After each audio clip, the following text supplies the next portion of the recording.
would like to welcome you all to a night of beauty and glamour. Ang pinaka-nakakabighani at pinakamaniningning na bituin at personalidad sa Philippine showbiz. Nagsama-sama para sa isang natatanging gabi ng pagdiriwang para sa pinakamagandang drama serye ng taon. Glamorosa.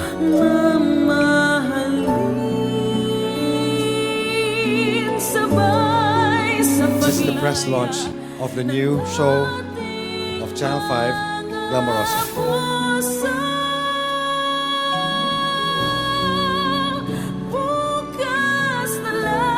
Malaking factor ba para sa inyo panlabas ng kaanyuan ng isang tao? If you're thinking about the more important virtues, hindi naman yun pinaka-importante. But it helps to be pretty. You know, satisfaction nowadays, ang hirap intindihin yon dahil nagtatango sa ilong, nagpapagandahan ng katawan. So it's a battle of panglabas. Yung pangloob nowadays parang secondary na lang eh. Kaya yung soap namin ay tungkol doon.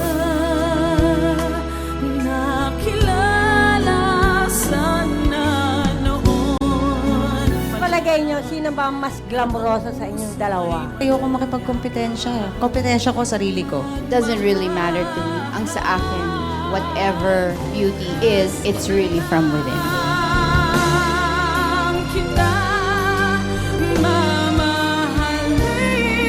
Meron bang conscious effort na galingan yung portrayal ninyo para magpantay man lamang yung husay? Hindi ko iniisip kung ano yung kailangan kong higitan o kailangan kong pantayan. Basta't ang kailangan lang maging makatotohanan yung ginagawa kong role. For me, you always have to find that level of realism sa ginagawa mo. Coming up with the original story nowadays, talagang may hirap. Bawat character po dito talagang merong may ibibigay. Sana po subaybayan ninyo. I'm very excited for the show. Sana po suportahan ninyo ang Glamorosa.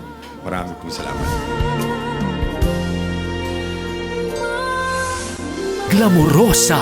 Simula na ngayong Lunes pagkatapos ng Will Time Big Time sa TV5.